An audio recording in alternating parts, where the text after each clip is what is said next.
Hello my friends, Devaun Lennox here, PhotographyPX.com. In today's video, we'll cover what shutter speed is in photography. Note you can find timestamps in the description down below. You can also scrub through the video to skip through a more relevant section if you'd like. With that said, let's get started. So what exactly is shutter speed? Well, shutter speed is the measurement in seconds of how long the camera's shutter remains open and exposed to the ambient lighting. In many ways, you can compare the shutter speed to opening window, curtains, blinds, or even your garage door. And what hides behind these doors is your camera's sensor. The analogy works like this. The longer the curtains are open, the more light enters the room, while the shorter they're open, the less light enters the room.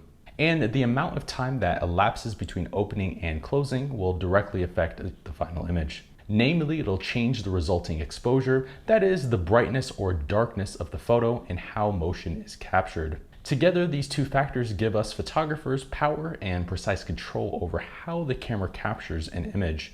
Thus, understanding how the shutter speed works is a crucial lesson to mastering photography, and it's a must-know for new photographers. So if shutter speed is the amount of time the shutter opens and closes, how exactly do we measure that time? Well, we measure it in either full seconds or fractions of a second, like a tenth or 1/100th of a second. So a shutter speed of 1 second means the shutter stays open for a full second, while a faster shutter speed like 1/100th means it's only open for a 100th of a second or 0.01 seconds. And the length of this interval is what we photographers refer to as slow or fast shutter speeds.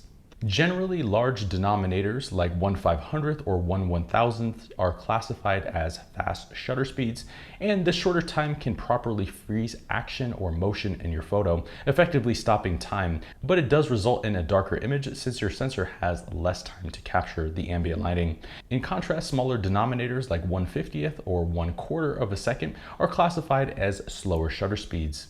These longer intervals let the shutter open and close much slower, which lets in more light during that time and results in a brighter photo overall. And you can capitalize on this longer time frame to create long exposures or blur movement within the photo for a creative effect.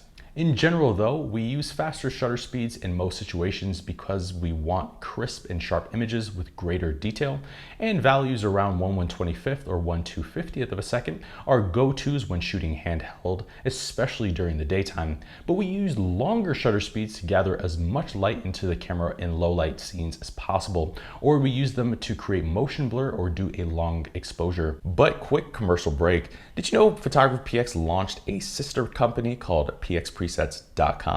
Well, if you didn't, PXPresets.com is going to be your next one-stop shop for Adobe Lightroom desktop and mobile presets. On PX Presets, you can find a large selection of presets to shortcut the process of getting high quality images and consistent branding across your imagery. We have a large selection of styles that are well suited for food, products, portraiture, fashion, beauty, and much more. We're also running a special right now for our mega collection. So if you want to upgrade your entire workflow in one fell swoop, now's a great opportunity. So if you're in the market for some high quality Lightroom presets to shortcut your workflow, feel free to check out pxpresets.com.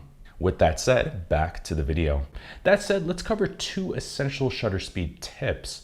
When you're shooting handheld, always be wary of the shutter speed you're choosing. Why? Well, with a long shutter speed, you risk the camera capturing shake caused by your hands, and that shake is sometimes enough to blur the image and reduce overall clarity. The problem is though, the focal length that you're using directly affects the amount of camera shake, so as a general rule of thumb, avoid setting your shutter speed slower than your lens's focal length. So say for example, say you're using a 50mm prime lens, then the maximum shutter speed to select here should be 1/50th second.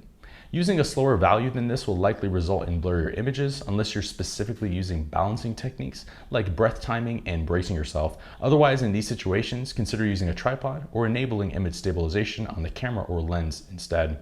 Lastly, it's important to understand that the relationship between shutter speed and its effect on light is linear. So if you double your shutter speed from 1/30th to a 15th of a second, you double the amount of incoming light to your camera sensor, thus doubling the exposure and causing a +1 exposure value shift.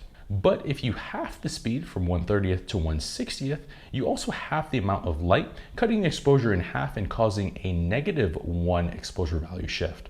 Understanding this relationship is key, as it's essential to get a well-exposed photo.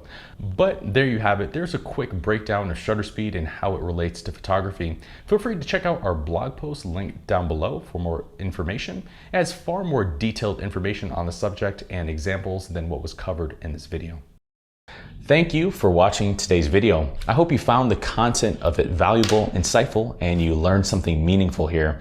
If you're new to our channel, please consider subscribing if you haven't done so already. If you have any comments, questions, or feel like I've overlooked something in the course of the video, please let me know down below. I've been your host, Devaun Lennox, Photography P.